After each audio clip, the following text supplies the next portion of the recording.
মা, আমি তোমাদেরকে কত করে বললাম যে আমার বিয়ের ব্যাপারে আমারে তোমরা বিরক্ত করো না। তোমরা কি আমার শান্তিতে একটু পরীক্ষাটাও দিতে দিবা না? তোর বিয়ের সাথে পরীক্ষার সম্পর্ক কি আমি বুঝলাম না তো।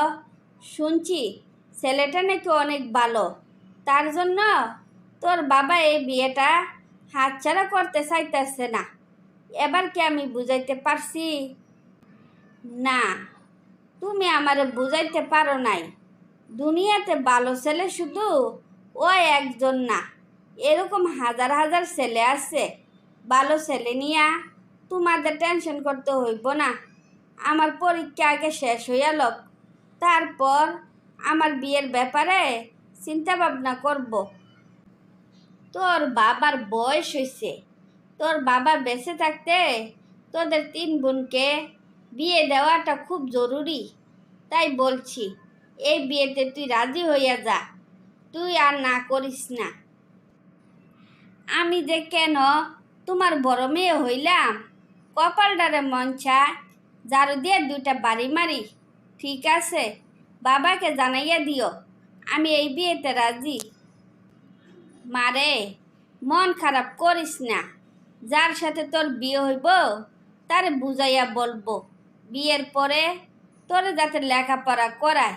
লেখাপড়া নিয়া একদম টেনশন করবি না। নিজের বাপ মা হইয়া লেখাপড়াটা শেষ করাইল না, পরের ছেলে নাকি আমারে লেখাপড়া করাইব।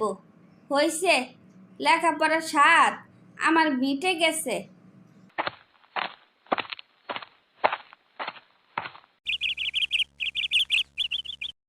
মামি, তোমার নাকি বিয়ের পর আর শ্বশুর বাড়ি থেকে আসে নাই, ওই কি তাইলে আপনাদের সাথে রাগ করছে?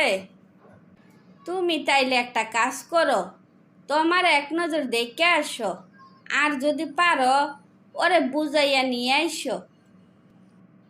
মামি, তার মানে তোমা এই বিয়েতে রাজি ছিল না, ওরে আপনারা জোর করে বিয়ে দিছেন? হ বাজান, এই বিয়েতে তোমার রাজি ছিল না, আমরা ওরে জোর করে এই বিয়ে দিছি। সেই জন্য তোমা এ বাড়িতে আর আসে না। তাই বলি কি, ওরে তুমি বুঝাইয়া নিয়ে আইসো। আপনারা শিক্ষিত মানুষ হইয়া ওর সাথে এরকম করাটা মোটো ঠিক হয় নাই। ঠিক আছে, আমার ঠিকানাটা দেন, আমি এক্ষুনি যাইতে আসি।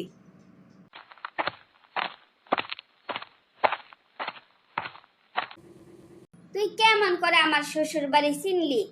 একা একা আসতে কি তোর কোনো অসুবিধা হয় নাই? আমি দেশ বিদেশে ঘুরে বেড়াই, তাই কোনোখানে গেলে আমার কোনো অসুবিধা হয় না। তো তোর এই অবস্থা কেন? ঠিক মতো কি খাওয়া দাওয়া করস না? কে বলছে আমি খাই না? না খাইলে কি আমি এতদিন বেঁচে আছি? দাঁড়াইয়া থাকবি নাকি ঘরে গিয়া বসবি? বোনের শ্বশুর বাড়িতে আসছি, শুধু শুধু কেন দাঁড়াইয়া থাকবো? আজকে থাকবো, তারপর সাথে করে তোর আর জামাইবাবুরে নিয়ে যাব।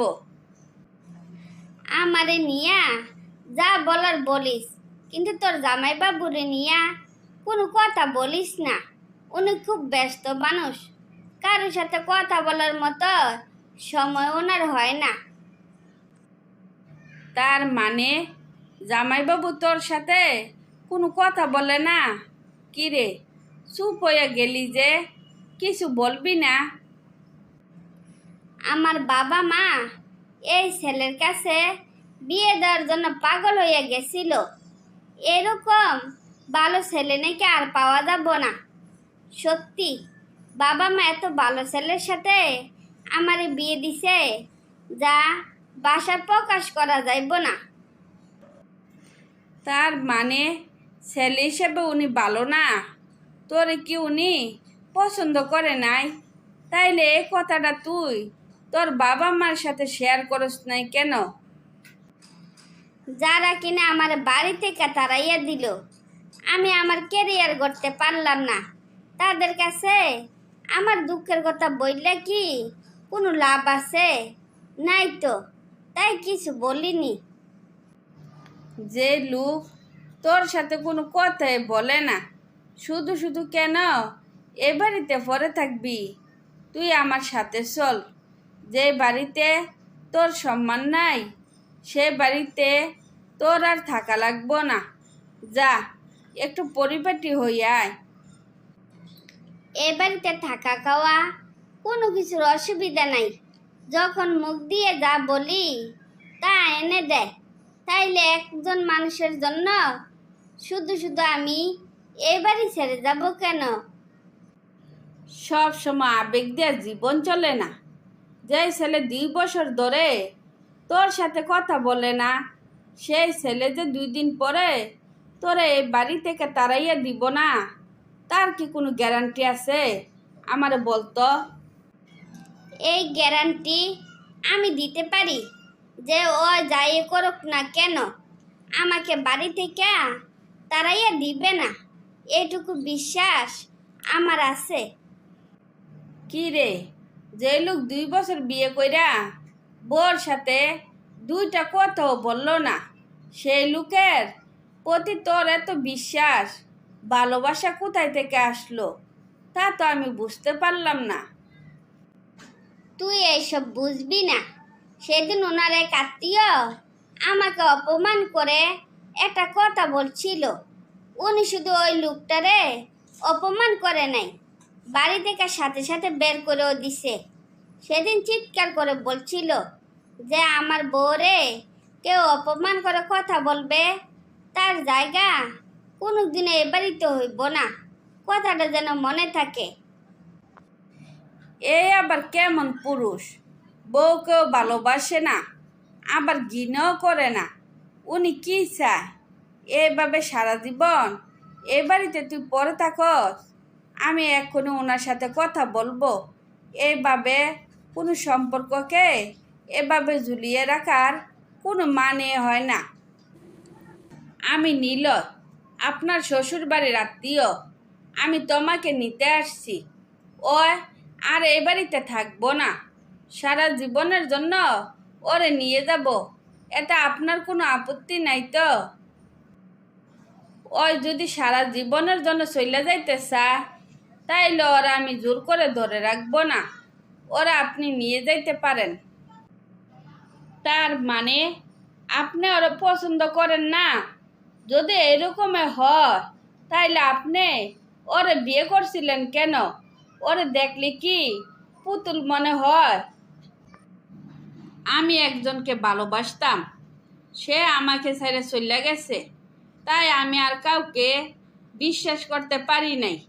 যদি সেও আমার ছেড়ে চলে যায়, সে বয়ে তাকে আমি ভালোবাসতে পারি নাই। পৃথিবীর সবাই কি একরকম হয়? সবাই যদি খারাপ হইতো, পৃথিবী কবে শেষ হইয়া যাইতো। আর তোমার যদি ওই মেয়ের মতো হইতো, তাহলে 2টা বছর আপনার বাড়িতে সে পড়ে থাকতো। ওরে চিনার মতো সেই মন আপনার হয় নাই। ওনাকে আর কিছু বলতে হবে না। আমি এ বাড়িতে থাকার কারণে উনি কারোর সাথে কথা বলে না, তাই আমি চাই উনি পান খুলে সবার সাথে কথা বলো। চল, ওনাকে মুক্ত আকাশে ছেড়ে দিয়ে গেলাম। ভালো থাকবেন আপনি। তুমি এই বাড়ি ছেড়ে কোথাও যাবে না। তুমি আমার ওয়াইফ, তুমি আমার বাড়িতে থাকবে। আপনি আমারা হারিয়ে ফেলেছেন। আপনি চাইলেও আর এই জীবনে আমাকে পাইবেন না। ভালো থাকবেন। Bye bye. তারপর তোমা 2 বছর পর সারা জীবনের জন্য শ্বশুর বাড়ি ছেড়ে চিরদিনের জন্য চলে যায়।